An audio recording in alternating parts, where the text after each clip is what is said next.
Dear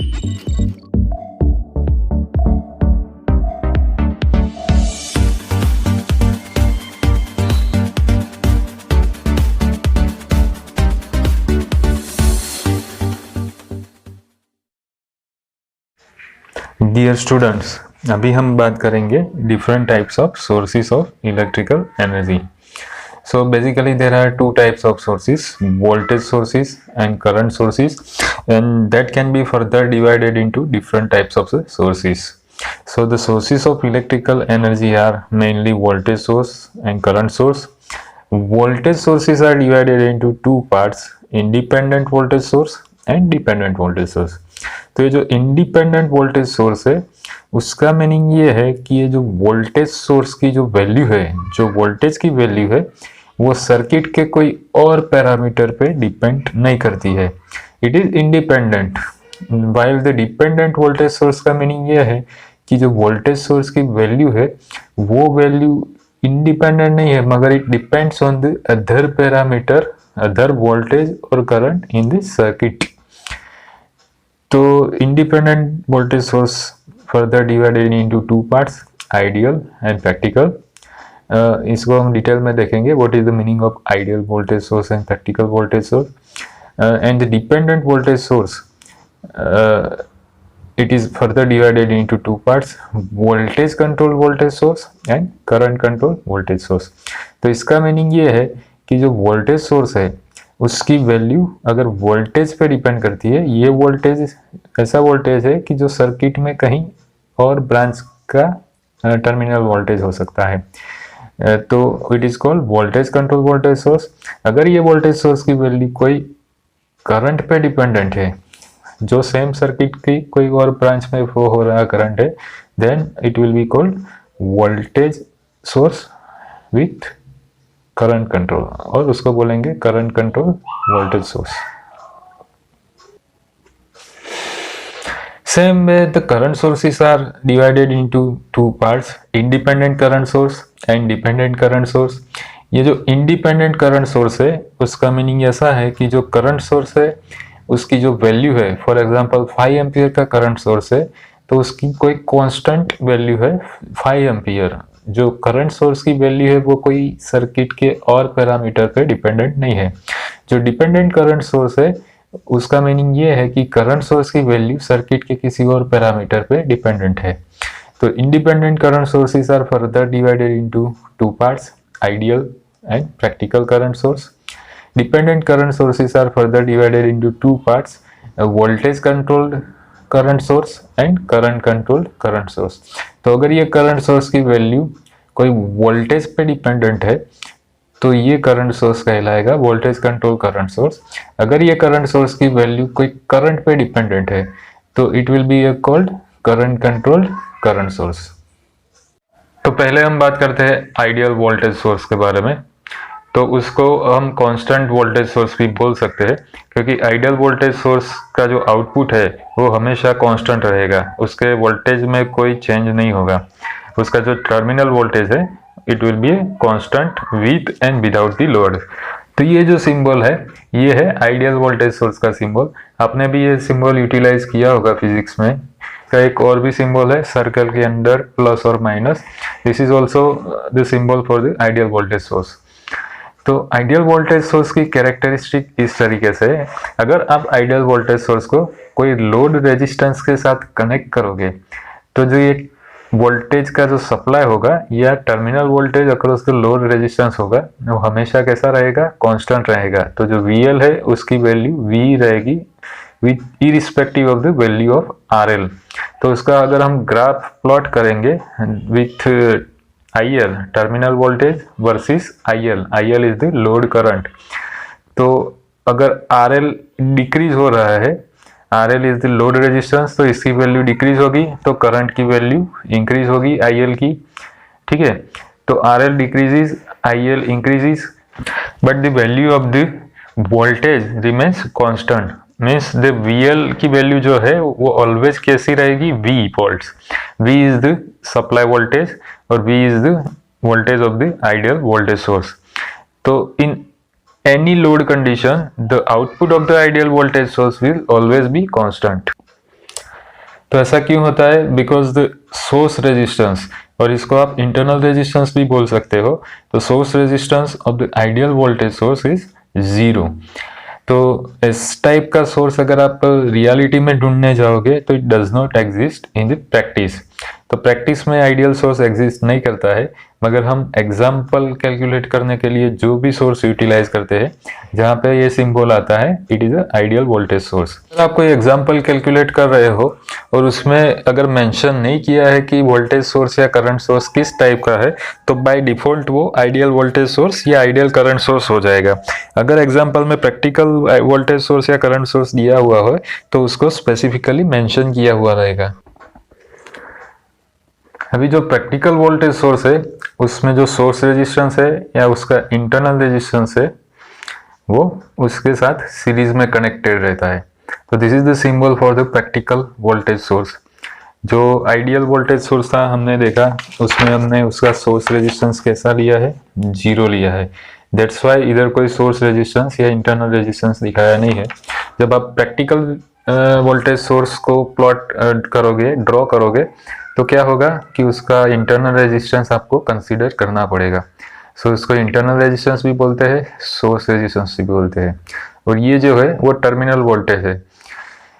तो अगर आपकी सर्किट इस तरीके से है, अगर आपने आइडियल वोल्टेज सोर्स के साथ कोई लोड RL कनेक्ट किया है, उसमें से फ्लो हो रहा करंट IL है और the terminal voltage across RL is VL, then आप VL वर्सेस IL, ये VL है हमारा terminal voltage, VL versus IL plot करोगे तो उसकी कैरेक्टरिस्टिक कुछ इस तरीके से होगी। अगर आइडियल वोल्टेज सोर्स है तो जैसे हमने देखा गया कि उसका जो वोल्टेज था वो हमेशा इन ऑल कंडीशन कांस्टेंट रहेगा, मगर इन case of practical voltage source the voltage of the voltage source will decrease in the RL and increase in the IL। RL की वैल्यू डिक्रीज होगी, उसकी वजह से IL जो लोड करंट है वो इंक्रीज होगा। अगर IL इंक्रीज होगा तो उसकी वजह से क्या होगा, जो ये टर्मिनल वोल्टेज है उसकी वैल्यू डिक्रीज होगी। तो ये जो प्लॉट है वो इंडिकेट करता है प्रैक्टिकल वोल्टेज सोर्स को। तो प्रैक्टिकल वोल्टेज सोर्स की वैल्यू डिपेंड करती है जो लोड रेजिस्टेंस है उस पे और RS की वैल्यू पे। Now this symbol is for the ideal current source. तो ये जो इतना सिंबल है वो क्या है? आइडियल करंट सोर्स का सिंबल है। उसको हम कांस्टेंट करंट सोर्स भी बोल सकते हैं, because the output of this source is always remains constant. तो ये कांस्टेंट करंट सप्लाई करता रहेगा इररिस्पेक्टिव ऑफ द लोड। इसका रीजन ये है कि जो इसका इंटरनल रेजिस्टेंस है, जो वोल्टेज सोर्स है उसका इंटरनल रेजिस्टेंस और सोर्स रेजिस्टेंस हम सीरीज में लेते हैं, जो करंट सोर्स है उसका इंटरनल रेजिस्टेंस उसकी पैरेलल में आएगा। तो ये जो इंटरनल शंट रेजिस्टेंस है फॉर आइडियल करंट सोर्स वो हमेशा उसकी वैल्यू कितनी होगी? इनफाइनाइट। तो जो हमने आइडियल वोल्टेज सोर्स लिया था उसमें अगर आप देखोगे तो उसका जो सोर्स रेजिस्टेंस या इंटरनल रेजिस्टेंस था उसकी वैल्यू 0 थी। उसके बदले अगर करंट सोर्स है आइडियल तो उसका जो सोर्स रेजिस्टेंस है, इंटरनल रेजिस्टेंस है, उसकी वैल्यू कितनी है? इनफाइनाइट। तो ये ध्यान में रखना। अगर हम आइडियल करंट सोर्स को इस तरीके से लोड के साथ कनेक्ट करेंगे तो ये हमारा आइडियल करंट सोर्स है, हमारा लोड रेजिस्टेंस RL है, लोड रेजिस्टेंस में से फ्लो हो रहा करंट IL है, और जो ये टर्मिनल वोल्टेज है वो VL है। तो IL की वैल्यू ऑलवेज I रहेगी, बिकॉज हमारा जो सोर्स है ideal voltage source, it will provide constant value of the current. तो ये करंट हमेशा कांस्टेंट होगा irrespective of the value of the RL। तो इक्वेशन बनेगा VL is equal to IRL, जो ये टर्मिनल वोल्टेज है उसके लिए। तो अगर हम इसको प्लॉट करेंगे load current versus VL terminal voltage, तो हमारी ये प्लॉट इस तरीके से आएगा। I की वैल्यू हमेशा IL की वैल्यू I रहेगी, कांस्टेंट रहेगी, एंड VL की वैल्यू क्या होगी? अगर RL इंक्रीज होगा तो क्या होगा? VL इंक्रीज होगा। I कांस्टेंट है, RL इंक्रीज हो रहा है तो उसकी वजह से VL इंक्रीज होगा।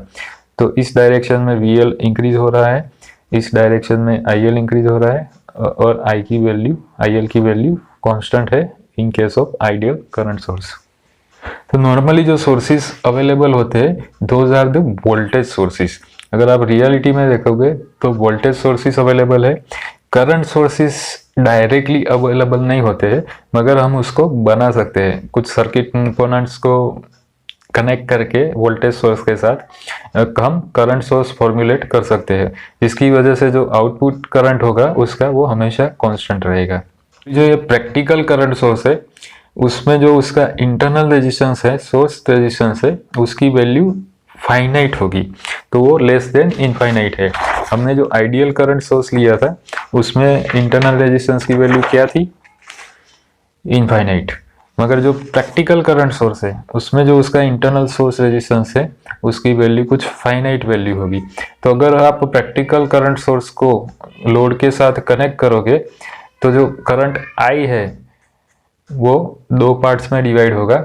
एक तो करंट आर एस एच जो हमारा इंटरनल रेजिस्टेंस है उसमें फ्लो होगा, और जो दूसरा करंट है आई एल, तो ये दो पार्ट में डिवाइड होगा। उसकी वजह से जो आई एल है उसकी वैल्यू लेस देन आई होगी। तो जो उसको अगर हम प्लॉट करेंगे I L versus V L में, तो अगर आर एल इंक्रीज होता है तो आर एल इंक्रीज होगा तो वी एल इंक्रीज होगा, और अगर वी एल की वैल्यू इंक्रीज हो रही है तो हमारा जो आई है current supplied by the source वो डिक्रीज होगा in case of practical current source. Ideal current source में उसकी वैल्यू कांस्टेंट रहती है, प्रैक्टिकल करंट सोर्स में with respect to V L current की वैल्यू डिक्रीज हो रही है अगर आर एल इंक्रीज होगा। तो जो आइडियल करंट सोर्स है उसमें आर एल की कोई भी वैल्यू हो करंट की वैल्यू सेम रहेगी।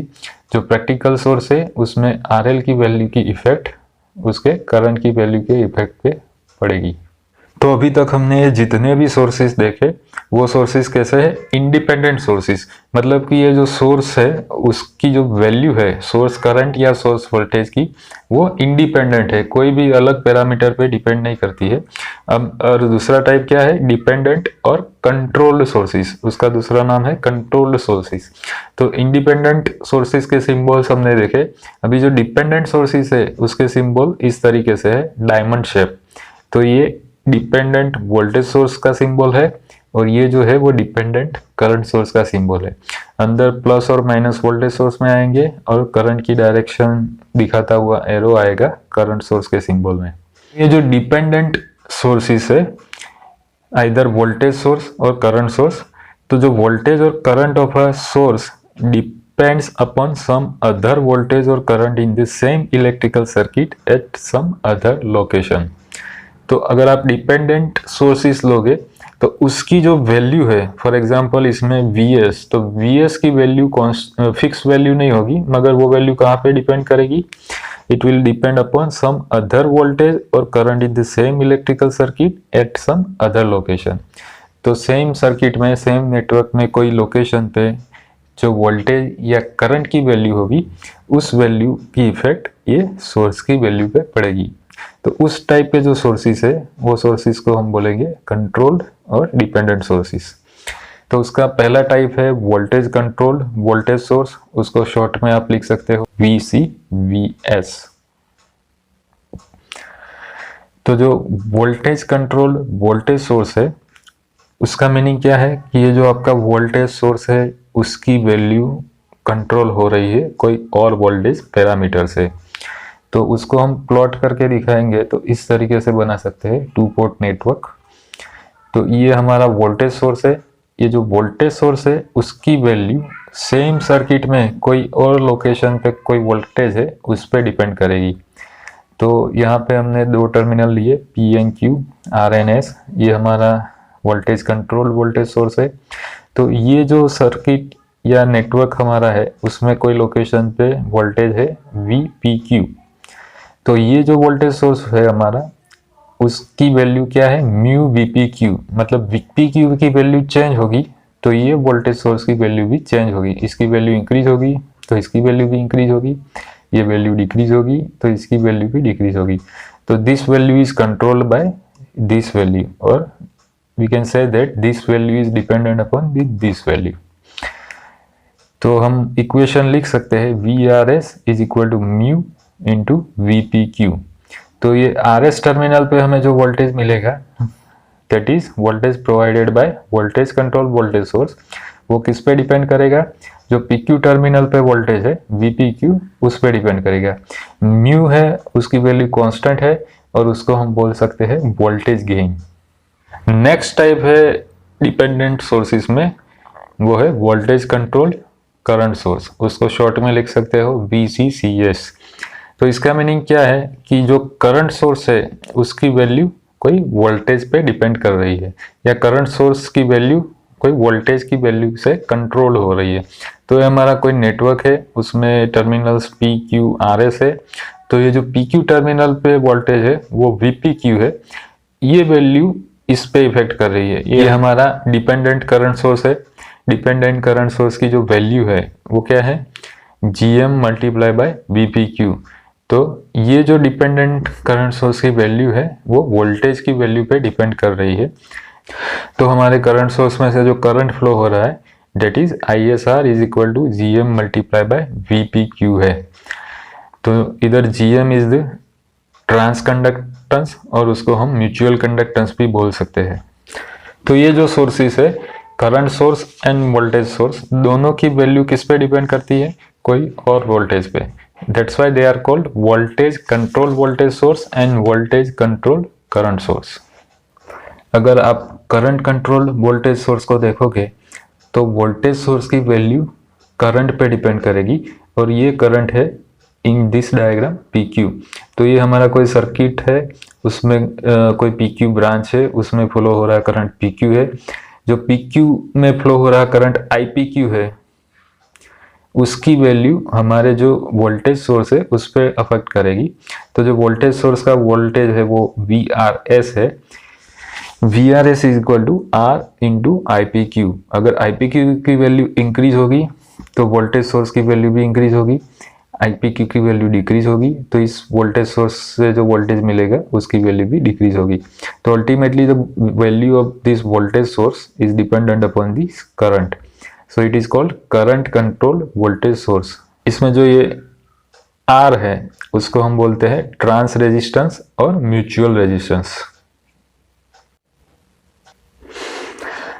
नाउ ये जो करंट कंट्रोल सोर्सेस है उसमें सोर्स की वैल्यू करंट पे डिपेंड कर रही है। तो ये हम एक सर्किट ले रहे हैं, उसमें एक करंट फ्लो हो रहा है IPQ, उसकी वैल्यू इफेक्ट करेंगी इस करंट सोर्स को। तो ये करंट सोर्स की करंट की वैल्यू क्या है, IRS is equal to beta multiply by IPQ। IPQ is the value of the current flowing in this branch. तो जो करंट सोर्स है उसकी वैल्यू, अगर IPQ की वैल्यू इंक्रीज होगी तो ये इसकी वैल्यू भी इंक्रीज होगी, अगर IPQ की वैल्यू डिक्रीज होगी तो करंट सोर्स की वैल्यू भी डिक्रीज होगी। बीटा को हम बोलेंगे करंट गेन। तो ये थे different types of electrical sources. तो हमने total 4 types of dependent sources देखे and 4 types of independent sources देखे। तो टोटल हमने 8 तरह के सोर्सेस देखे।